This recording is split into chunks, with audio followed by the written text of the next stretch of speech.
Orlando, buenos días, ¿me escucha? Les escucho perfectamente, ¿qué tal? ¿Cómo está Orlando? Estamos ya en vivo y en directo, lo estamos viendo. Gracias siempre por darnos su tiempo para poder conversar de cosas interesantes e importantes, como por ejemplo, Orlando, ¿por qué ahora hay esta sensación de que se están echando para atrás algunos asambleístas con el juicio a Lazo?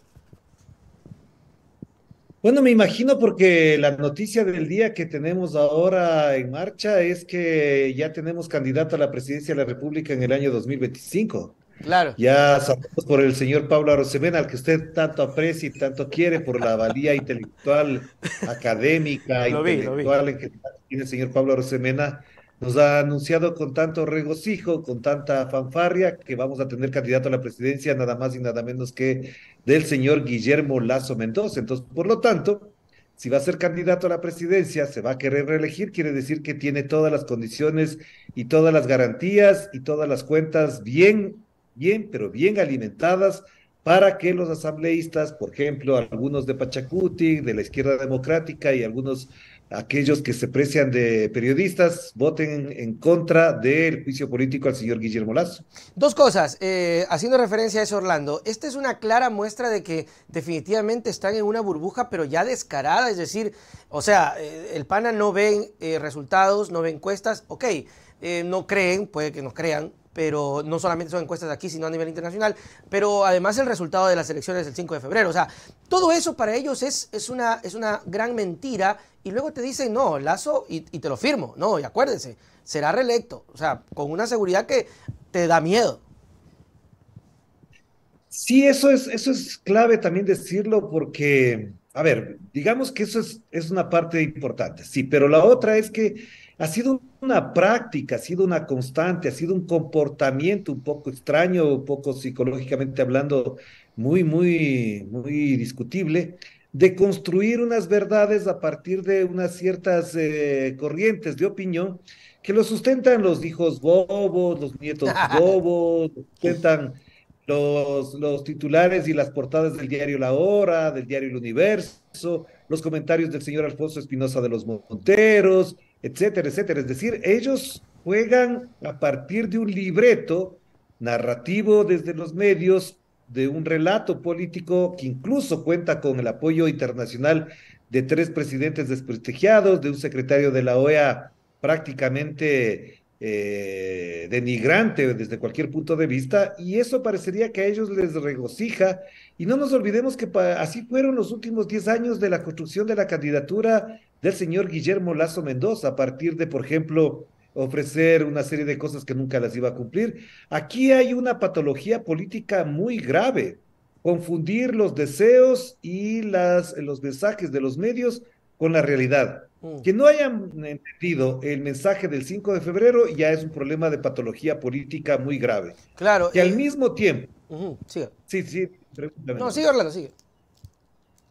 Lo que decía es, si es que hay una situación tan grave de patología política, a mí me parece que esto se ha ido consolidando en la misma proporción en que la liquidez con la que se están moviendo los bolsillos de ciertos voceros aparentemente voluntariosos del gobierno han incrementado sus ataques xenófobos, racistas, misógenos a las asambleístas que, por ejemplo, sustentan el juicio político contra Ujú. el presidente Guillermo Lasso, porque esto no es gratuito. Y yo de paso quiero felicitar la caricatura del día de ayer de la señora Traca. Vilma Traca, que se firma sus caricaturas, porque efectivamente eso creo que es la médula de toda esta vaina, porque no es que el señor Guillermo Lazo, el señor Pablo Arosemena tienen las luces necesarias, la sabiduría indispensable para forjar un escenario político electoral que sabemos que precisamente ya se demostró que el 5 de febrero no se puede volver a repetir, Ujú. pero un Roberto Aguilar, un José Hernández, un Martín Payares y toda esta caterva de misóginos, obviamente le dan el sustento para sostenerse en esa perspectiva porque no leen la realidad o no leen las encuestas o por el contrario, esto me parece fundamental, le sostiene cierta embajada de cierto gobierno y que con eso evidentemente ellos quieren decir, aquí puede pasar cualquier cosa porque nosotros vamos a seguir en el cargo. Claro, y van a seguir sosteniéndolo. A propósito de eso, Orlando, ¿cuán peligroso es? Dos cosas. Primero, el cierre.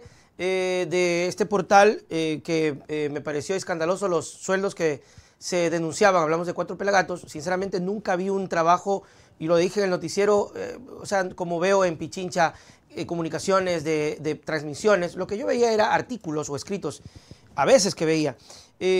Primero el cierre y luego cuán peligroso es que su principal esté ahora como director nacional de Coavisa. A ver, ahí hay dos niveles de análisis. La primera, Pelagatos nunca fue un medio de comunicación, Claro. nunca fue un espacio de procesamiento periodístico de la realidad, sino un aparato político muy bien aceitado por lo que ya se ha revelado, por lo que se reveló el año pasado, pero como la otra prensa no le para bola a esas revelaciones, obviamente que se creen impunes. Esto fue un aparato político, mediático, bien financiado desde hace mucho tiempo, y esto hay que decirlo con claridad. Por lo tanto, no es que ahí teníamos procesamiento de la realidad, investigación periodística, ni nada por el estilo. Ahí había una inyección de dinero desde ciertas cuentas que ya se han revelado y que además deberían rendir cuentas quienes lo hicieron.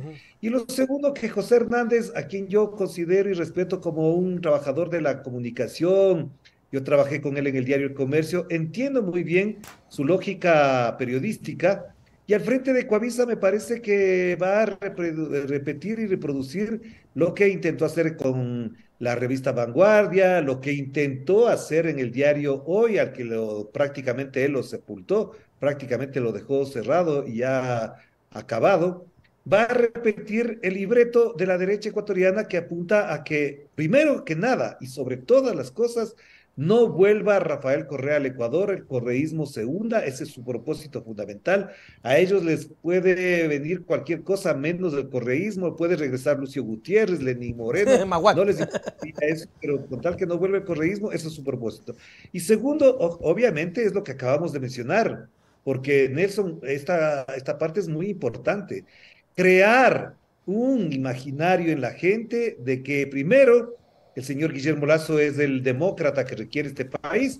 Ya dijo el otro señor detestable, Jorge Ortiz, que sin Lazo este país estaría peor. Peor, terribles, Entonces, terrible. construir ese imaginario de que es necesario contar con Guillermo Lazo es lo fundamental y para eso va a dar reportajes, investigaciones.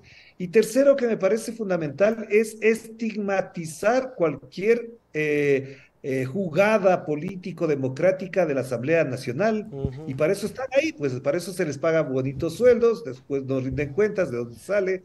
Sabemos perfectamente en muchos casos, no sé si en el caso de José Hernández, que los pagos no se hacen precisamente en el Ecuador, pero ya sabemos que efectivamente ese es el modus operandi para tener periodistas serviles a la causa de la derecha ecuatoriana y latinoamericana.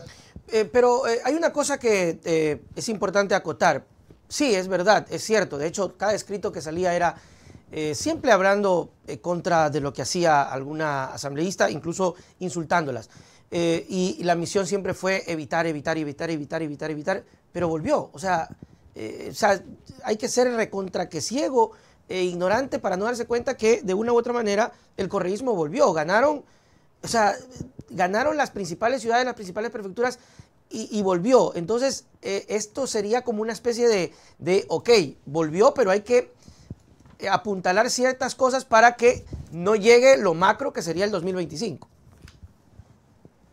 Es que yo creo que la lectura que no se ha hecho a fondo todavía del resultado electoral del 5 de febrero, también omnibulada, bloqueada quizás por las denuncias de corrupción, va por dos vías y dos caminos que me parecen muy importantes. El primero no solamente es el triunfo del correísmo, que ya de por sí es muy importante, Claro. ganar 9 prefecturas, 49 alcaldías, no es cualquier cosa. Eso los analistas deberían pensarlo más. Los propios Pelagatos y otros más deberían pensarlo de otra manera, incluso hasta por honestidad intelectual, sino que el resultado del referéndum, las Claro. preguntas que plantearon, que ya estaban viciadas de constitucionalidad, fueron rechazadas por una mayoría que en promedio votó un 55% en contra de esas preguntas. Y este resultado es muy importante porque no solamente que es el castigo a Guillermo Lazo, sino que también es el castigo a dos poderes fácticos en este país. El uno, evidentemente, la Embajada de los Estados Unidos, que como se ha denunciado por parte de la señorita Micaela Andrade, Oh, fue sí. una imposición de la embajada, dos o tres preguntas de la consulta popular. Entonces, me parece que eso es muy, muy, muy importante.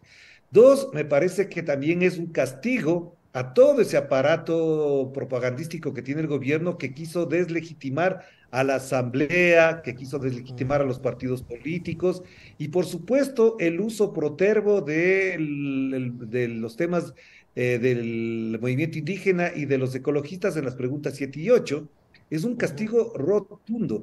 Si eso no lo leen, si eso no lo entienden, entonces me parece que están viviendo una realidad que a la larga o a la corta les puede convertir en una vergüenza histórica. Además también que podría yo acotar un poco el tema de el medio, del poder también mediático, del poder de los medios grandes o nacionales que de frente te reportaban que votes que sí y la gente terminó votando que no. Es decir, ahí también hay una lectura. O sea, si no se dan cuenta de eso, de que no es que porque es Ecuavisa, Teleamazonas, ya no es lo mismo, Orlando. Ya no, ya el paradigma cambió rotundamente, no calaron. Mira, Nelson, esto lo hemos dicho ya en otras ocasiones que he conversado contigo y que hemos hablado. Ya no podemos seguir hablando de que ellos representen la dignidad del periodismo ecuatoriano, al menos sean un elemento representativo del periodismo ecuatoriano. Lastimosamente, y digo lastimosamente, esos medios de comunicación como Teleamazonas, como Ecuavisa, TC y todo lo que hemos hablado ya ni siquiera forman parte del imaginario de la gente para la referencia Increíble. del análisis y la reflexión Así es. política. Ujú, Para mala suerte de ellos, las ujú. estadísticas están planteadas ahí, las métricas lo prueban, medios como el tuyo, como otros más, para mencionar Radio Pichincha, por ejemplo, son mucho más influyentes Ujú, en la lógica mediática de este país. ujú. Las estadísticas lo muestran. ¿Podrán ellos decir que sumando son la mayoría? Sí, todavía tienen el poder económico para eso, tienen el acompañamiento de los sectores comerciales que les pautan, pero ya sabemos perfectamente que no es por ahí el análisis. Pero no quiero dejar de cerrar este tema por la vía que habías planteado al principio, Nelson, porque si esa burbuja en la que viven Ujú. se va a ir achicando, podemos estar repitiendo el escenario que le pasó al señor Yamil Maguad, que es de la misma línea, de la misma corriente, de la misma matriz política e ideológica del señor Guillermo Lazo, porque no nos olvidemos que en el año 98 y 99, esos mismos medios, esos Ujú. mismos periodistas, incluido el señor José Hernández, que dirigía en ese momento el diario El Comercio, hicieron exactamente lo mismo con Yamil Maguad. Lo mismo hicieron en su momento con la candidatura del 96 del señor Jaime Nebot y ya sabemos dónde terminó. Pero recordemos que, por ejemplo, en el caso de Yamil Ujú. Maguad, hasta el señor Hernández le hizo una telenovela, una radionovela, una novela en el diario El Comercio de 10 capítulos para alabar la figura del señor Yamil Maguad. Y miren dónde está el señor Yamil Maguad, Ujú. dónde ha terminado el señor Yamil Maguad y dónde colocó al país el señor Yamil Maguad y sus medios. Ujú. Por lo tanto, no es nuevo. Y estamos hablando ya prácticamente después de 23 años de aquello y siguen ellos en la misma En la lógica, misma pensando fórmula, claro. que van a exaltar valores morales, éticos, democráticos, cuando sabemos que por más que han sido elegidos en las urnas podrían ser castigados, pero como ya tenemos al señor Pablo Arce anunciando la candidatura, entonces ya todos deben estar felices, los hijos bobos, los nietos bobos deben estar felices porque ya tendrán pauta para 2 años más. Claro, ¿sabe qué es lo peligroso de la connotación de lo de Arosemena? Que es ministro de Finanzas. O sea, el pana no midió eso, ¿no? Porque a la final lo puedo Bueno, no decir, creo. o lo midió No bien. creo, ahí estoy de acuerdo, Néstor, contigo. ¿Sabes lo que yo creo que es? Eso no lo hace tan inocentemente. ¿Ya? Él está dando un mensaje a los mercados internacionales, a los organismos multilaterales, a Cuídenlo. decirles, tranquilidad, señores, aquí no va a pasar nada porque Guillermo Lazo tenemos para largo. Así que sigan dándonos buenos resultados, Ujú. pasándonos del crédito, calificándonos adecuadamente. Entonces, no sé si es tan inocente. A mí me parece que en su poca credibilidad lo que hace él es soltar algo que efectivamente están manejando al interior. Eso se lo sabe desde hace rato. Ellos no pueden soltarse de los organismos multilaterales y tienen que mandar mensajes, aunque de ficción, Claro. tienen que mandar de mensajes. Sí, y lo impresionante es que se lo creen. Orlando, una de las cosas que también se habla es el tema de que al correísmo le interesa el juicio político, porque están pintando la cosa así, ¿no? Se aprueba el informe con 104 votos, fue una gran noticia, algunos mencionamos, bueno, esto si sigue así, votos de sobra, luego empezaron ya a decir, sí, pero espérense un ratito, que no sé qué, que no sé cuánto, y están pintando como que solo al correísmo le interesa el juicio político. Te consulto, ¿al correísmo le favorece que Lasso se vaya o le favorece que siga estando como está? Porque ya hemos visto lo que ha hecho el Lasso y todo su pésimo gobierno. Ha hecho que la gente realmente reconozca que antes estábamos mejor. ¿Es mejor para el correísmo que se quede y termine sus 2 años y se apalanque una victoria en el 2025? Mira, ya he visto análisis, ya he leído cosas al respecto. De hecho, el día de ayer hubo en 2 o 3 grupos de WhatsApp una discusión alrededor de esta postura, porque había un analista al cual valoro mucho y prefiero en este momento guardar su nombre, que decía que al correísmo le conviene en este momento que no caiga Lazo. A Ajá. mí me parece que hay 2 escenarios ahí. El correísmo, para mala suerte de aquellos que piensan así, ha sido bastante coherente en ese aspecto, aunque haya perdido en 2 o 3 ocasiones la posibilidad de sacar del poder a personajes como Lenín Moreno o como Guillermo Lasso. Ha sido coherente y consecuente con esos principios, es decir, que más pierde el país con la presencia de Guillermo Lasso que Claro. con la posibilidad de esperar unas elecciones en el año 2025. Ese me parece que es un asunto absolutamente central. El segundo, si estamos haciendo cálculos porque el 2025 ya se nos acerca, a mí me parece que nos olvidamos de un elemento central. Por más discusión política que haya en la Asamblea, por más divergencias que haya en el plano político, el Ecuador está haciéndose pedazos. Claro, eso La sí. gente 120.000 personas se fueron el año pasado. Y si algo sostiene la economía, de nuevo tenemos a los migrantes con las remesas sosteniendo la economía de muchas personas. Pero este país está haciéndose pedazos por la migración, por la violencia, por la falta, por ejemplo, de mantenimiento de las carreteras, porque las inundaciones de Guayaquil y en Manabí son parte también de la falta de mantenimiento y de atención de emergencia de las autoridades del gobierno central, porque la violencia callejera, porque el sicariato, porque el narcotráfico, porque la violencia en las cárceles no va a parar. Es Ujú. decir, esto va a continuar. Y aquí sobre todo hay un elemento que es clave, que no se puede dejar de mencionar nunca, Nelson, y creo que esto es muy importante. ¿A quién le conviene que siga en el poder Guillermo Lasso?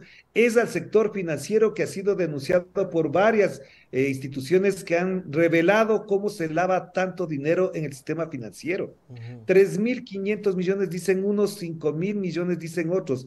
Y eso, por ejemplo, eso es muy perjudicial para el país porque no sabemos dónde puede terminar.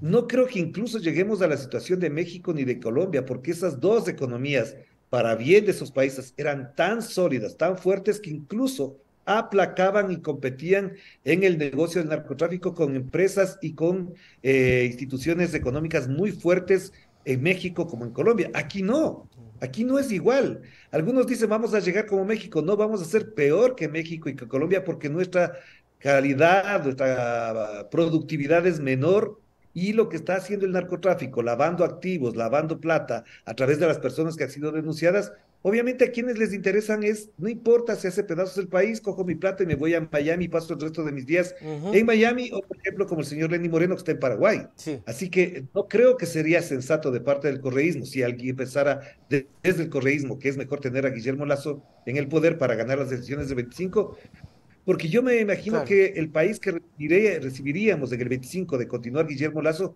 va a ser un país muy mal parado, y cualquier presidente que se haga cargo no le va a ir muy bien. ¿Qué es lo que está pasando, por ejemplo, con Aquiles Álvarez en Guayaquil, Ujú. con los social cristianos?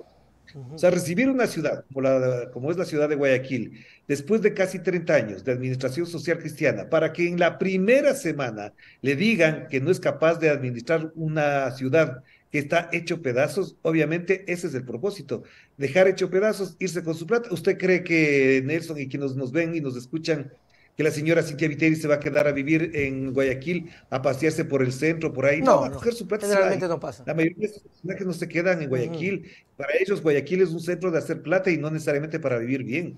Eso es importante eso ahí, Orlando. Por acá tengo un mensaje de Juan González. Te envía un saludo, Nelson. Dice, envíale un saludo a Orlando, que siga siendo un periodista frontal y objetivo. Saludos desde Nueva York, Orange. Mm. Te envía un saludo, Orlando, la gente que está Gracias, viendo. Juan. la gente que está muy pendiente y sigue principalmente todas estas cosas. Entonces, porque hay esta perspectiva de que todo se viene por detrás. ¿Cuál crees tú que puede pasar? ¿Qué está ocurriendo? ¿Es recomendable que el juicio político se lo plantee desde otras bancadas, no necesariamente UNES? Porque parece que todos esperan que haga UNES, votan 104, sale Torres y dice, no sé, ya vamos a esperar, no sé, ya mismo viene, ya ve, Quispe, no sé, ya mismo, pero no vemos ese empoderamiento y ya hemos visto cómo han pagado consecuencias Guayaquil por proteger a Lazo y no aprenden, ¿no? Exactamente, es la palabra. No aprende porque me parece que jugar por fuera o de espaldas, más bien dicho, a la realidad, de espaldas al pueblo ecuatoriano, trae sus costos y los resultados lo tuvieron el 5 de febrero. Yo creo que efectivamente la Revolución Ciudadana tiene una responsabilidad histórica y lo va a tener que asumir al costo que sea en este caso, porque hay demasiadas evidencias que no salieron del correísmo, que Claro. todavía creo que sean todas las que debían haber salido.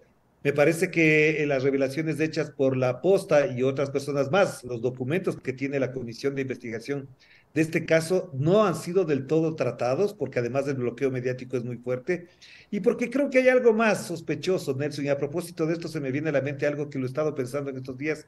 Qué raro. ¿No te parece muy raro, pero muy extraño, que, desde que se instauró la comisión de investigación desaparecieron las revelaciones, desaparecieron los audios filtrados, ¿Ah, ya sí? no hay más filtraciones? Qué extraño que después de eso todo se haya aplacado y que todo quede en el campo de la Revolución Ciudadana.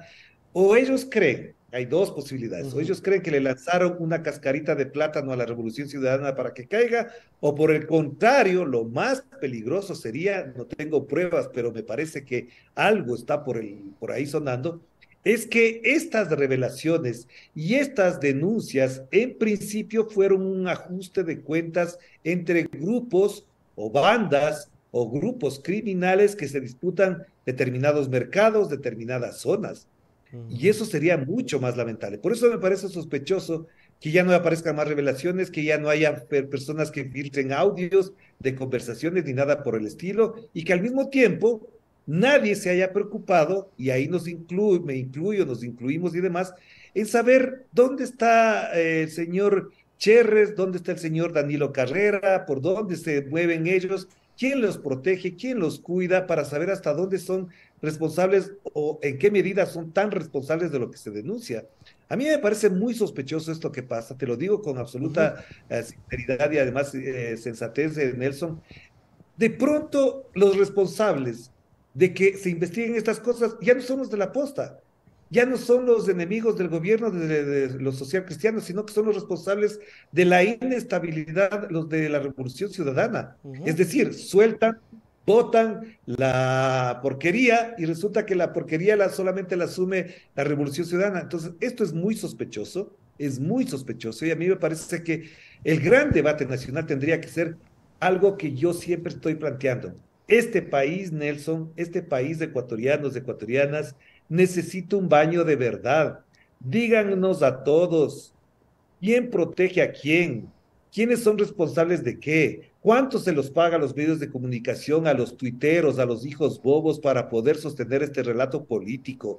Díganos con claridad qué conexiones tienen en este gobierno algunos personajes. El asambleísta Luis Almeida dijo con absoluta claridad que el asambleísta Vanegas tenía contratos con empresas de seguridad con Petroecuador y que por eso defendía a este gobierno. Hagamos un baño de verdad para que incluso sea cual sea el resultado, no sea por culpa de la Revolución Ciudadana, no sea por culpa de Guillermo Lazo, lo que tengamos que hacer en este país para poder regresar a una plena democracia y a al menos algún grado de expectativa sobre el bienestar de la gente, porque la gente está pasando muy mal. Por supuesto. Lo de Vanegas es muy curioso porque están trabajando ahora de la mano con Villavicencio. Se denunciaron mutuamente y luego ya dijeron, ya, ñaño, aguantas, no, tranquilo, ya, pana, pac. Y ahora están de la mano funcionando. Lo que acabas de mencionar, Orlando, es bastante curioso porque además de tenebroso, ¿no? Saber que se puede manipular, hasta qué punto puedo yo lanzar algo que me llega, exploto, publico y luego lo guardo, lo callo, para aparentemente hacer quedar mal al resto o que ellos queden mal. De pronto podría ser lo que pasó con este mensaje que se utilizó en la comisión y que luego salieron ellos mismos a decir que era falso, lo de Cortázar. ¿Crees tú que hay estrategias desde el medio de comunicación que investigó o medios de comunicación de lanzar estas cosas falsas, confundir a los asambleístas, que lo usen en el proceso y luego decir, pero eso es fake? Mira, aquí hay dos temas. El uno, ser tonto útil en este país es muy fácil y tenemos a muchos tontos útiles ahí rondando los medios de comunicación, hablando piedras todo el tiempo, hablando pendejadas por todas partes. Y no solamente es Villavicencio, del cual, por supuesto, su talante intelectual no muestra más que precariedad absoluta, sino que lo otro que es grave en esta misma perspectiva es que siendo tontos útiles hemos confundido con una ligereza impresionante periodismo de investigación con periodismo de filtración. Ok. No hay periodismo de investigación en este país. Aquí se filtran muchas cosas, pero no se procesan periodísticamente, no se investigan adecuadamente, no se contrastan, no se verifican y por lo tanto, si bien es cierto que la filtración es muy importante, que es válido que alguien denuncie, aunque sea anónimamente cualquier cosa, la responsabilidad del periodista es que si eso es bien cierto, hay que procesarlo y sostenerlo. Ujú. Cuando yo quiero entrar a ver dónde están los documentos y todas las cosas de las filtraciones, obviamente no encuentro dónde está procesado, dónde está contrastado, dónde está el documento de respaldo. Y si digo yo que el informe, por ejemplo, de la policía de 145 páginas, que me lo he leído de cabo a rabo, obviamente prueba algo muy importante, no fue precisamente por ahí por donde nació la cosa. Ujú. Eso nació por un audio del señor Cortázar que ahora aparece, desaparece, no está aquí, se oculta, dice una cosa, dice la otra. Entonces también ahí entramos en otra cosa que es de materia básica de periodismo, que es cómo maneja uno las fuentes, cómo Ujú. califica las fuentes, hasta dónde le da credibilidad a las Claro. fuentes. Entonces, todo esto me parece que es una discusión que en el plano del periodismo no está clara. Entonces, claro, aparecemos protagonistas excelentes, somos famosos de 2, 3 días y después todo Tendencia. esto conlleva y trae consecuencias graves para el país. Por eso digo yo, y reitero una vez más, a mí me parece muy Ujú. sospechoso que no haya más filtraciones, que no haya más audios y que ya no se discutan los elementos básicos de este problema político que es la denuncia de vinculaciones con el narcotráfico y de corrupción en el Estado. ¿Crees Ahora el que problema, les dijeron que se callen? perdón, ¿Crees que les dijeron que se callen, que ya no filtren más cosas, que ya no digan más, que se pare ahí? yo creo que lograron, si es que hay, bajo la hipótesis de que hay intereses creados detrás, de que hay tontos útiles en esto, lograron el objetivo, que es uno, desprestigiar, acabar con la imagen del presidente porque se la merece por todo lo que ha pasado, Así es. evidentemente. Y segundo, colocarle en el blanco de todos los ataques a la Revolución Ciudadana. Ujú. Porque cualquier ciudadano, periodista decente, agarra esa investigación, la procesa, como ha hecho la comisión, la sustenta, la muestra al público y saca con una resolución que es, si esto, todo esto es claro, si esto es real y efectivo, lo lógico y lo consecuente es enjuiciarle políticamente al responsable de todo esto, Ujú. al responsable político. Político. No estamos hablando de cuestiones de orden penal, Ujú. administrativo, ni nada. Al responsable político que hizo un decreto para nombrar al señor Luque Lecaro como el responsable general de las empresas, la persona que tiene un cuñado que aparece en ciertas versiones de vinculaciones muy extrañas y muy dudosas con personajes del narcotráfico y porque al mismo tiempo estamos viendo cómo ciertos grupos delincuenciales y criminales se han ido como calmando o se han ido adecuando a las circunstancias porque ya saben que hay un acuerdo, un pacto por ahí debajo que no sabemos. Y lo otro que decía es porque todo esto le ha servido y le ha beneficiado al sistema financiero. Ujú. El lavado de activos, el lavado del narcotráfico no es cualquier cosa, no es cualquier cosa menor. De hecho, yo he conversado con ciertas personas de la ciudad de Guayaquil que me dicen que algunos accionistas y hasta directivos del Banco de Guayaquil están muy molestos con lo que se ha hecho con esa entidad financiera porque ellos pusieron su plata, su trabajo honesto y responsable en ese banco y creen que ahora su nombre podrá ser manchado y ese banco podría terminar mal si efectivamente todo lo que se denuncia es comprobado y es cierto y llevaría a que esas fortunas bien habidas de determinadas personas de Guayaquil que colocaron ese dinero en ese banco obviamente se pierdan. Terrible. Orlando Pérez, siempre es un placer estar contigo para analizar estas cosas. Gracias por acompañarnos, tus palabras para despedirnos y dentro de esas palabras, tu percepción dentro del juicio, si es que debería darse el juicio, o sea, si es que crees que efectivamente debe irse a un juicio.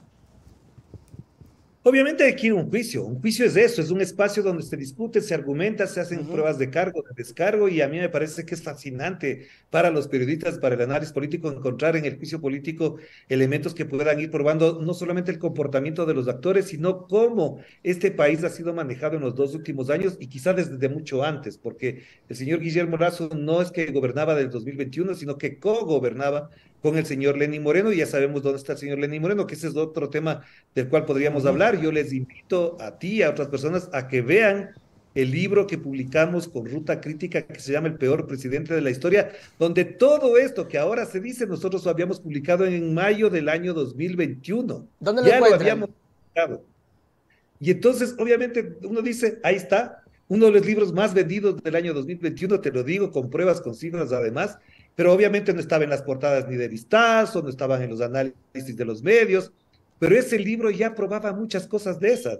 Ahí hay bastantes elementos que prueban lo que está pasando, porque el haber cogobernado Lasso, Moreno, desde el año 2017 para acá, da muestras de que efectivamente este país necesita un baño de verdad, y un baño de verdad, por eso insisto en esta palabra, también se puede dar en un juicio. Es necesario que También. ocurra en un juicio. Es histórico eso en un juicio. Así que un saludo para todos, gracias a ti. Por supuesto, siempre seremos muy agradecidos de que podamos reflexionar con toda libertad en estos espacios, porque ya sabemos que en otros ni Es nos dejan jodido. entrar y por el contrario nos estigmatizan. Orlando, la Así es. gente que quiere ubicarte, ¿cómo hace para ubicarte y de pronto preguntarte por el tema del libro y por muchas otras cosas más? O seguirte para hacer una comunidad más grande. ¿Cómo te ubican? ¿Dónde te encuentran? Porque la gente, hay una gran comunidad ahora mismo viendo en vivo y le gustaría saberlo. Bueno, ahí están mis redes sociales de Twitter, ahora de TikTok también, que no me va tan mal. Yo creo que va bien. Está Ahí bien, está Orlando bien. Pérez Sur está la cuenta de TikTok, que pueden visitarla, revisarla, la cuenta de Instagram, de Twitter, ahí la tienen. Yo creo que a través de eso es ¿Cómo te efectivamente ubican? ¿Cómo donde estás en Twitter? Orlando Pérez EC, Tal cual, Orlando Pérez EC. Así. exactamente. Igual Entonces, en Instagram, así que con todo cariño con las personas. Y obviamente creo que es muy importante esto, porque seguramente para sorpresa de muchos, pero para el trabajo que nos toca hacer, vamos a tener un libro los próximos meses también sobre lo que ha sido estos 2 años del gobierno del señor Guillermo Lasso. qué bacán. Así que ya saben, a seguirlo a Orlando y ahí tener información. Chao, chao, nos vemos, Orlando. Gracias, un abrazo para ti. Muy bien, ahí estuvo, mis queridos amigos, Orlando Pérez, en esta primera etapa de la entrevista, bastante dinámica, bastante importante, cuestiones interesantes. Ya está Tamara Hidrobo para conversar temas también bacanes. Me quedo con el tema de esta interrogante, esta duda, esta cosa de por qué se callaron, qué pasó ahí o qué está pasando. Recuerdo las palabras de Carlos Rabascal, recuerdo las palabras de otro analista que decía que esto era una pugna de poderes de la política contra Lasso. Alguien decía en hipótesis, es el PSC. Vea, todo puede darse, todo puede darse.